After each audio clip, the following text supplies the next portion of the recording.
തിരികെ വീട്ടിലെത്തിയിട്ട് അവളെ വിളിക്കണമെന്ന് തന്നെ അവൻ കരുതി. എന്നാൽ പുറത്തിറങ്ങിയ ഉടനെ അഭിനവന്റെ കണ്ണുകൾ എതിർവശത്തൊരു കാറിൽ പതിഞ്ഞു. അഭിക്ക് ആ കാർ അനന്യയുടെ കാറ് പോലെ തോന്നി. അനന്യ എന്തായിരിക്കും ഇവിടേക്ക് വന്നതെന്ന് അഭിനവ് ചിന്തിച്ചു. എന്നാൽ അഭിനവിന് ഉത്തരം കിട്ടിയില്ല. ലേലം നടക്കുന്ന ഹാളിന്റെ പുറത്തേക്ക് എത്തിയപ്പോഴാണ് അനന്യയുടെ കാറ് പാർക്ക് ചെയ്തിരിക്കുന്നത് ഒരു റെസ്റ്റോറന്റിന്റെ മുന്നിലാണെന്ന് അവന് മനസ്സിലായത്. എന്താ സാർ, എന്തു പറ്റി? അവിടേക്ക് നോക്കി ചിന്തിച്ചു നിൽക്കുന്ന അഭിയോട് സതീഷ് ചോദിച്ചു. എന്നാൽ അഭി അവൻ ചോദിക്കുന്നതൊന്നും ശ്രദ്ധിച്ചില്ല. അവന്റെ നോട്ടം അപ്പോഴും ആ കാറിൽ തന്നെയായിരുന്നു. അപ്പോഴാണ് അഭിനവ് അനന്യയും റോഷ്നിയും ആ റെസ്റ്റോറന്റിൽ നിന്ന് പുറത്തേക്ക് വരുന്നത് കണ്ടത്. ഉടനെ തന്നെ അഭി സതീഷിനെ തന്റെ അരികിലേക്ക് വിളിച്ചു. നിങ്ങൾ പോയിക്കോളൂ, തൽക്കാലം ഞാൻ നിങ്ങളുടെ കൂടെ വരുന്നില്ല. എനിക്കിവിടെ ഒരാളെ കാണാനുണ്ട്, അഭി പറഞ്ഞു. പിന്നെ പോക്കറ്റിൽ കൈയിട്ട് കാറിന്റെ താക്കോലെടുത്ത് സതീഷിന് നൽകി. ഈ നെക്ലേസ് കാറിൽ തന്നെ വെച്ചാൽ മതി. കാറ് വിക്രമന്റെ കമ്പനിയുടെ പാർക്കിംഗ് ഏരിയയിൽ കൊണ്ടുപോയി പാർക്ക് ചെയ്യണം. ഞാൻ വന്നിട്ട് എടുത്തോളാം, അഭി പറഞ്ഞു. സതീഷ് ഒരു വിശ്വസ്തനാണെന്ന് ഇതിനകം തന്നെ അഭിക്ക് മനസ്സിലായിരുന്നു. മാത്രവുമല്ല, എന്തെങ്കിലും ഒരു കാര്യം ഏൽപ്പിച്ചാൽ കൂടുതൽ സംശയമൊന്നും ചോദിക്കാതെ തന്നെ അവൻ അത് ചെയ്തു തരും. അതുകൊണ്ടാണ് ധൈര്യമായി അവനെ എല്ലാം ഏൽപ്പിച്ച് അഭി അവിടെ നിന്ന് പോകാമെന്ന് കരുതിയത്. മോളൂസേ, ദാ നിന്റെ കെട്ടിയോൻ വരുന്നു, റോഷ്നി അനന്യയോട് പറഞ്ഞു. അത് കേട്ടതും അനന്യയുടെ നെറ്റി ചുളിഞ്ഞു. റോഷ്നി അങ്ങനെ പറഞ്ഞത് അവൾക്കൊട്ടും ഇഷ്ടപ്പെട്ടില്ല. അവൾ അഭിനവ് എതിർവശത്തു നിന്ന് നടന്നു വരുന്നത് കണ്ടു. അതോടെ അവളുടെ മുഖത്ത് നിരാശ പടർന്നു. അവൻ നടന്ന് അനന്യയുടെ അരികിലേക്ക് വന്നു.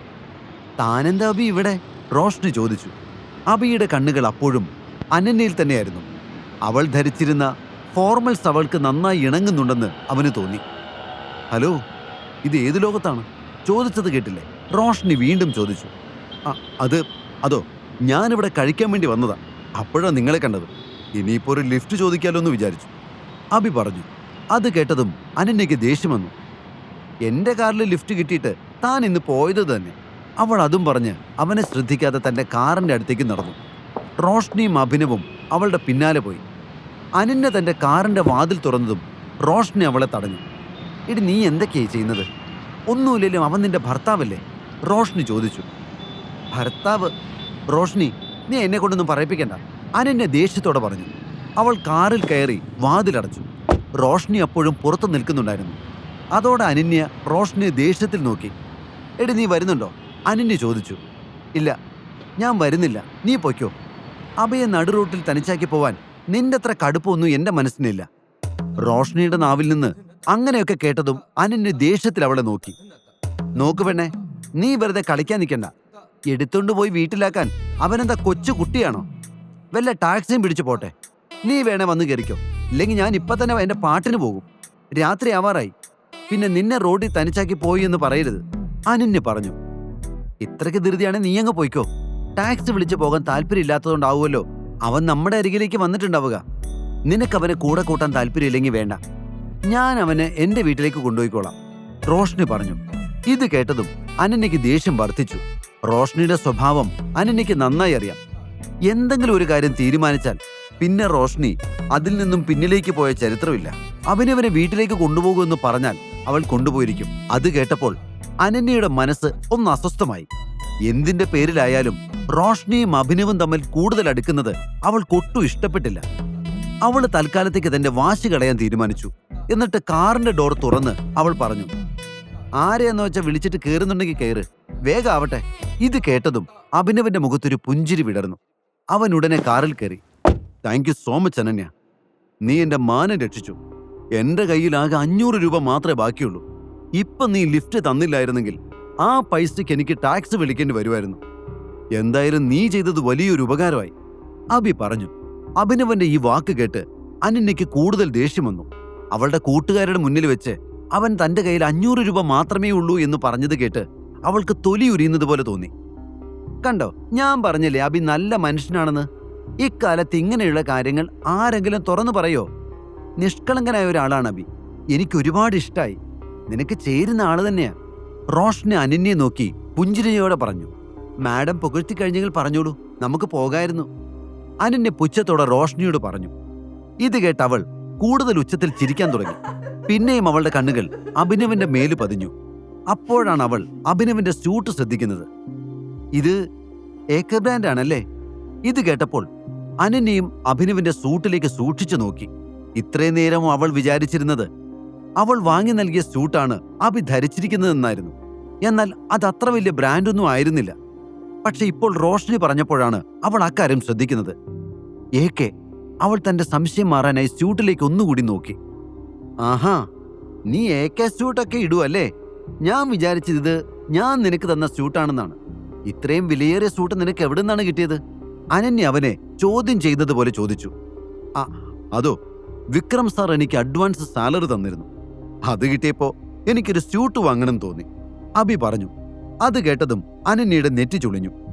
ഇക്കാലത്തും അഡ്വാൻസ് പേയ്മെന്റ് ഒക്കെ തരുന്ന ആ കമ്പനി ഏതാ? നീ SRO എന്റർപ്രൈസിലെ സ്റ്റാഫ് തന്നെയാണോ? അനന്യ ചോദിച്ചു. അത് കേട്ടപ്പോൾ അഭിനവ് പുഞ്ചിരിച്ചു. അത് പിന്നെ വിക്രം സാറിന് എന്റെ ജോലി ഇഷ്ടപ്പെട്ടു. ഞാൻ ചെയ്ത വർക്കിൽ സാർ ഇംപ്രസ്ഡായി എന്നെനിക്ക് മനസ്സിലായി. ആ ചാൻസ് നഷ്ടപ്പെടുത്താതെ ഞാൻ കുറച്ച് പൈസ അഡ്വാൻസ് ആയിട്ട് ചോദിച്ചതാണ്. അദ്ദേഹം അതിന് സമ്മതിച്ചു. എനിക്ക് കുറച്ച് പണം തന്നു. അത് വെച്ച് ഞാനൊരു സ്യൂട്ട് വാങ്ങി. ഒന്നുമില്ലേലും ഇത്രയും ഗ്ലാമറുള്ള നിങ്ങളുടെ ഒക്കെ ഒപ്പം പിടിച്ചു നിൽക്കാൻ ഞാനും ഇതുപോലെ എന്തെങ്കിലുമൊക്കെ വാങ്ങി ഇടണ്ടേ? അഭിനവ് അനന്യയെ രസിപ്പിക്കാൻ ശ്രമിക്കുകയായിരുന്നു. എന്നാൽ അനന്യ അതൊന്നും കേൾക്കുന്നതായി പോലും ഭാവിച്ചില്ല.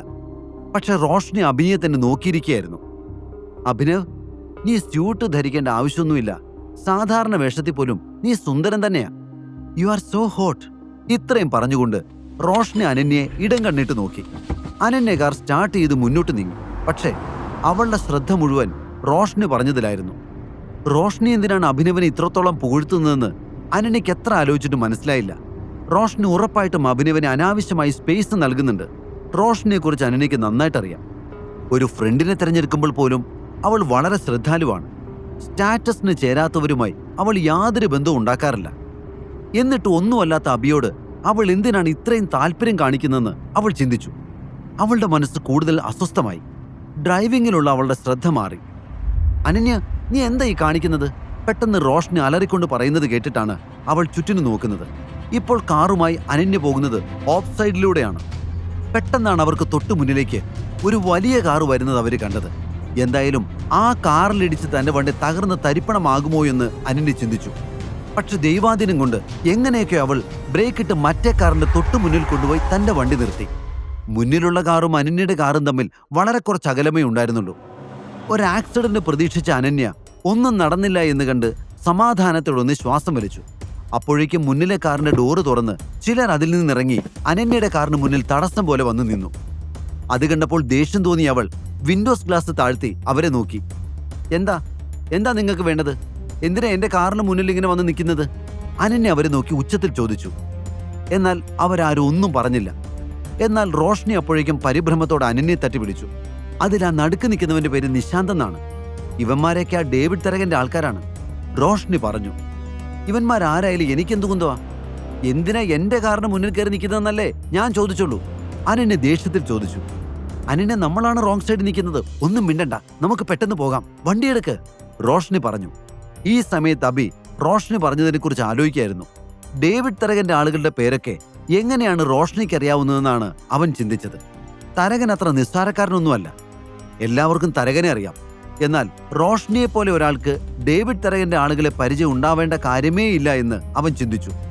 അതോടൊപ്പം എന്തോ ഒരു പ്രത്യേക ലക്ഷ്യം വെച്ചാണ് ഡേവിഡ് തരകന്റെ ആളുകൾ തങ്ങളുടെ കാറിന്റെ മുന്നിൽ നിൽക്കുന്നതെന്ന് അഭിനവിന് മനസ്സിലായി. നിങ്ങൾക്ക് എന്താ വേണ്ടത്? അഭിനവ് കാറിൽ നിന്നിറങ്ങി അവരെ നോക്കിക്കൊണ്ട് ചോദിച്ചു.